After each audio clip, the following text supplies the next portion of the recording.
Guillain బారీ syndrome సంక్షిప్త నామం సిబిఎస్ ఇదొక వ్యాధి. ఈ లక్షణాలుంటే సిబిఎస్ ఆంధ్రప్రదేశ్ రాష్ట్రంలో గులియన్ బారీ సిండ్రోమ్ ప్రమాద ఘటికలు మోగిస్తోంది. ఈ సిండ్రోమ్ బారిన పడి గుంటూరు జిల్లా ప్రభుత్వ ఆసుపత్రిలో ఓ మహిళ ప్రాణాలు కోల్పోయింది. తీవ్ర జ్వరం, కాళ్లు చచ్చిపడిపోవడంతో కొన్ని రోజులుగా వెంటిలేటర్ పై చికిత్స అందిస్తూ రాగా ఆమె ఆదివారం కన్నుమూసింది. కమలమ్మ మృతిని గుంటూరు జీజీహెచ్ సూపరింటెండెంట్ ధృవీకరించారు. అరుదుగా 1,00,000 మందిలో ఒకరిద్దరికే కనిపించే ఈ సిండ్రోమ్ అనేది నరాల సంబంధిత వ్యాధి.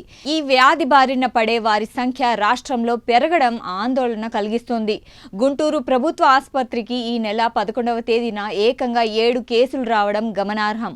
ఏలూరు, ప్రకాశం, పల్నాడు జిల్లాల నుంచి 4, గుంటూరు చుట్టుపక్కల ప్రాంతాల నుంచి 3 ఈ వ్యాధి లక్షణాలతో ఆసుపత్రిలో చేరారు. వారిలో 2 వెంటిలేటర్ పై చికిత్స పొందుతున్నారు. అదే వ్యాధితో కాకినాడలో ఇటీవల 2 ఆసుపత్రుల్లో చేరారు. ప్రస్తుతం రాష్ట్రంలోని వివిధ ప్రభుత్వ ఆసుపత్రుల్లో 17 మంది ఈ వ్యాధితో చికిత్స పొందుతున్నారు.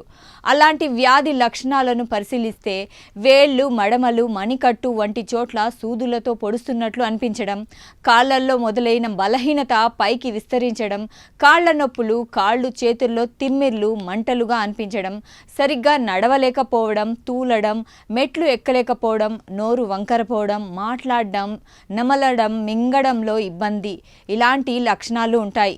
ముఖ కండరాల్లో కదలికలు లేకపోవడం, 1-2 దృశ్యాలు కనిపించడం, కళ్ళు కదిలించలేకపోవడం, పూర్తిగా మూయలేకపోవడం, వ్యాధి తీవ్రమైతే శ్వాస తీసుకోవడంలో ఇబ్బంది పడటం, ఇలాంటి వారిని వెంటిలేటర్ పై చికిత్స అందించడం. కొందరిలో అయితే గుండె వేగం అస్తవ్యస్తం అవడం, రక్తపోటులో హెచ్చుతగ్గులు సంభవిస్తాయి.